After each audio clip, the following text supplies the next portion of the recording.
Lo sepamos o no, todos tenemos el potencial de convertirnos en un líder según la orden del rey Saúl o según la orden del rey David. De igual forma, absolutamente todos estamos influenciados, nos guste o no, bajo el liderazgo de un hombre o una mujer según el linaje de uno de estos dos. Y cuidado en pensar que Saúl representará siempre la autoridad o el liderazgo que nadie desea o quiere repetir. Digo cuidado porque no deben olvidar, alguna vez tuvo la unción del Espíritu, ministró en medio de los profetas y fue el ungido de Jehová. Esto da a luz a dos preguntas que todos deberíamos ansiar responder. La primera, ¿nuestro líder espiritual o secular?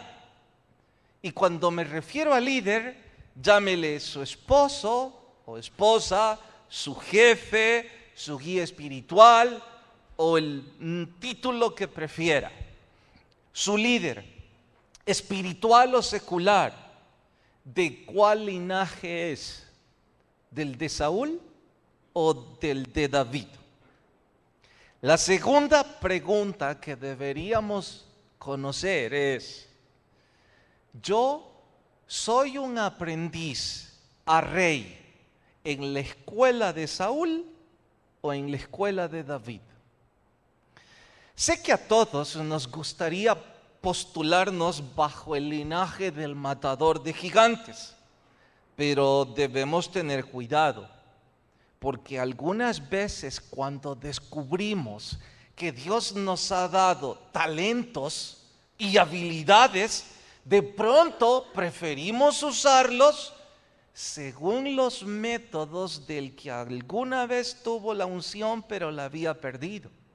Es decir, cuando descubro que Dios me ha dado habilidades que otros no tienen y que esas habilidades me dan privilegios, parece que prefiero usar el método de Saúl y no los métodos de David. En nuestra historia de hoy, usted verá uno de esos métodos que los aprendices a rey, según la orden de Saúl, disfrutan usar. Por eso y más, nuestro sermón de hoy se titula En la escuela de los lanceros. Vayan al primer libro de Samuel, capítulo 18, y cuando la cita encuentran, por favor, se ponen de pie. Nuestro sermón de hoy, en la escuela de los lanceros. Primer libro de Samuel, capítulo 18, algunos versos que luego les iré citando. ¿Listas sus Biblias?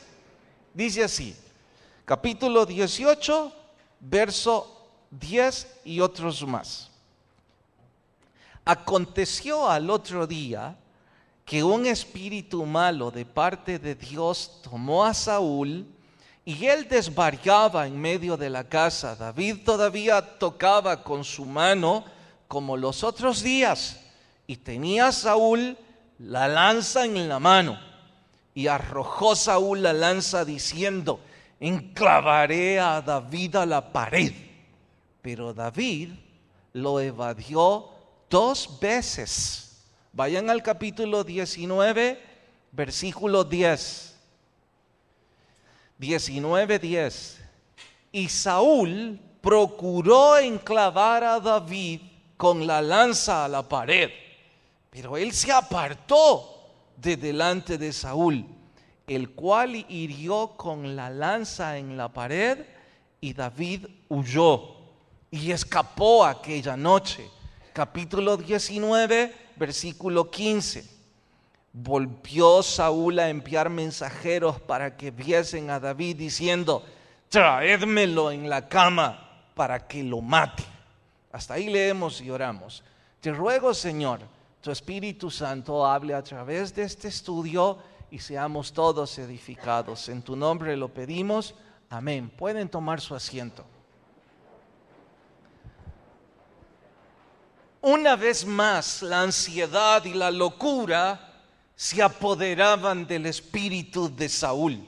En lo único que encontraba sosiego era en la música del dulce trovador de Israel.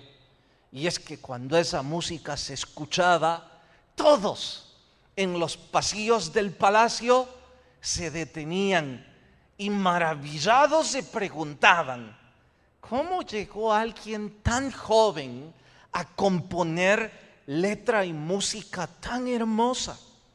No obstante, ese favoritismo de la gente enfurecía aún más a nuestro rey, al punto que hizo lo que los reyes hacen cuando se ven amenazados. ¿Qué es lo que hacen? Pues se acreditan el derecho de arrojar lanzas.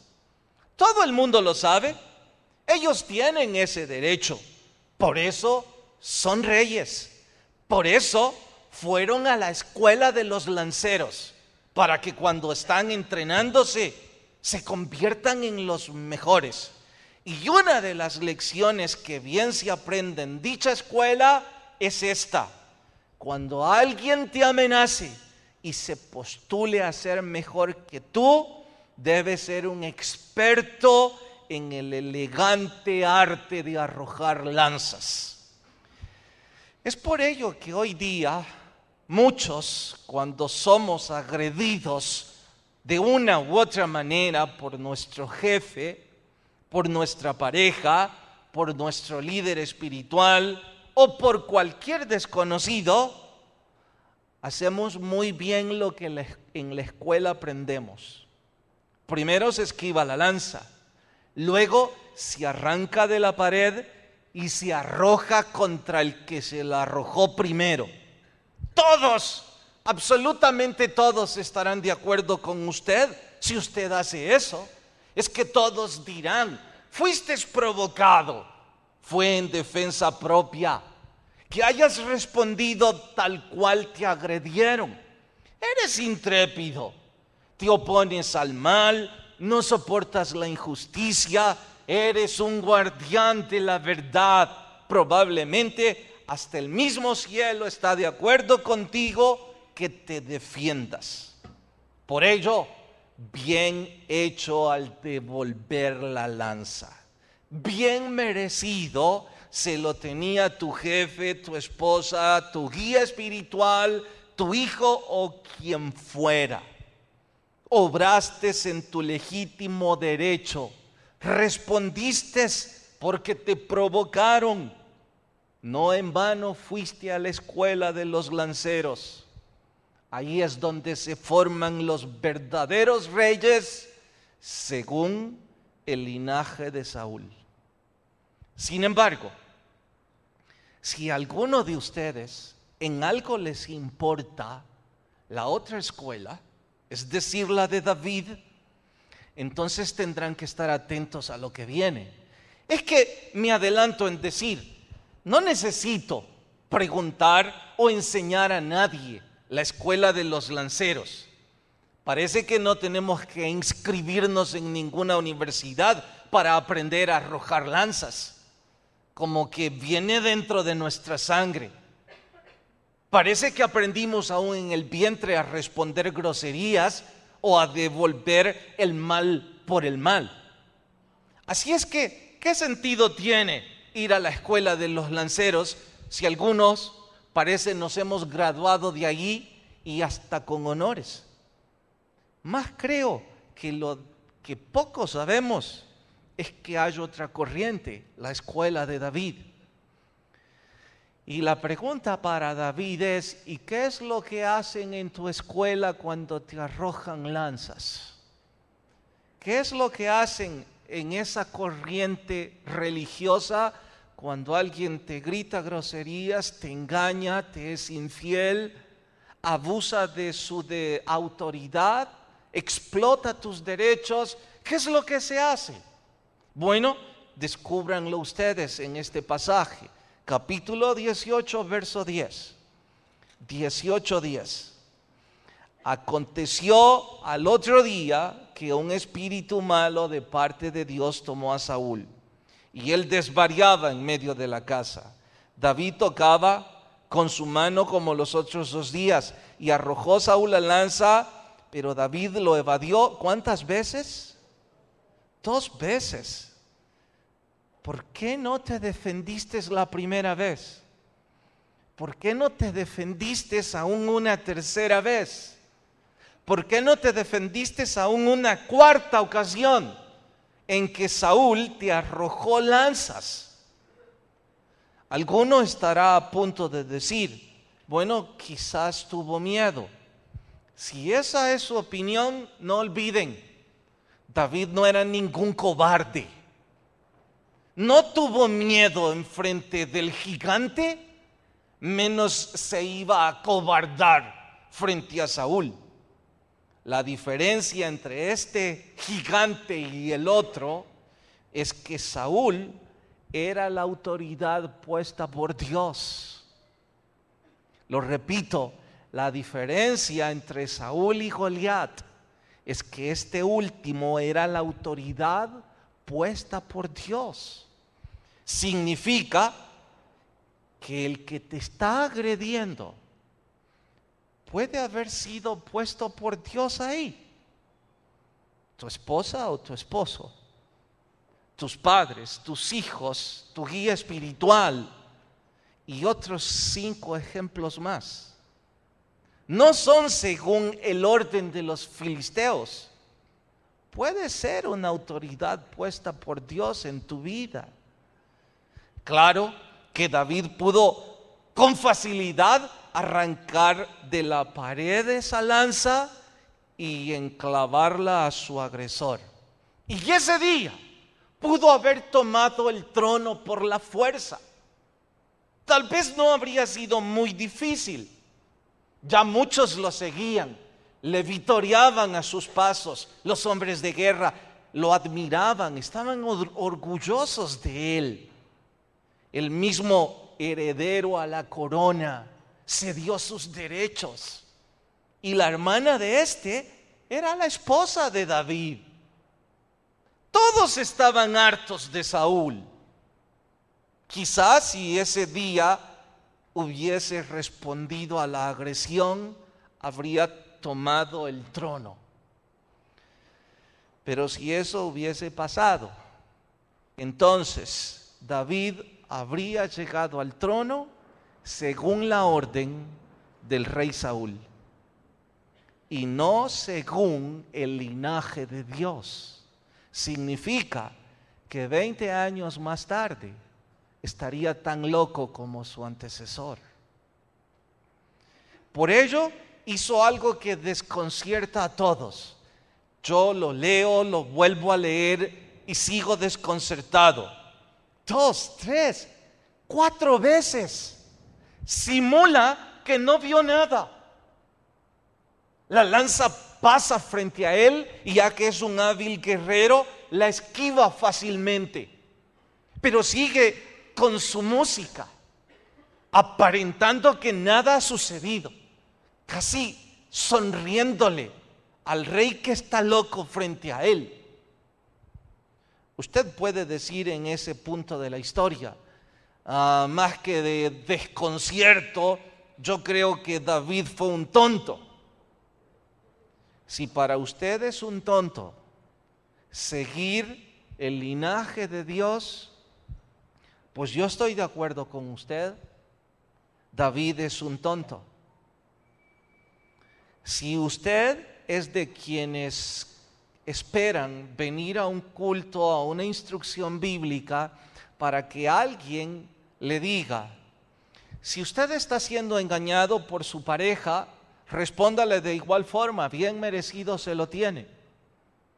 Si usted vino a un culto como este para esperar que un predicador le diga, ¿qué hace un subalterno al ser injuriado por su jefe? Pues lo demanda. Va y exige todos sus derechos y agrede si es posible. ¿Qué hace un padre cuando su hijo lo desafía? Pues le pone en su sitio con un golpe para que no olvide quién es el padre y quién es el hijo. Si usted vino a escuchar cosas como esas, usted vino a la escuela de Saúl. Pero la escuela de David dice, usted no puede regresar las lanzas. Así es que yo ahora tengo que preguntar, ¿qué hará ahora que le arrojaron esas lanzas? ¿Qué ha decidido hacer?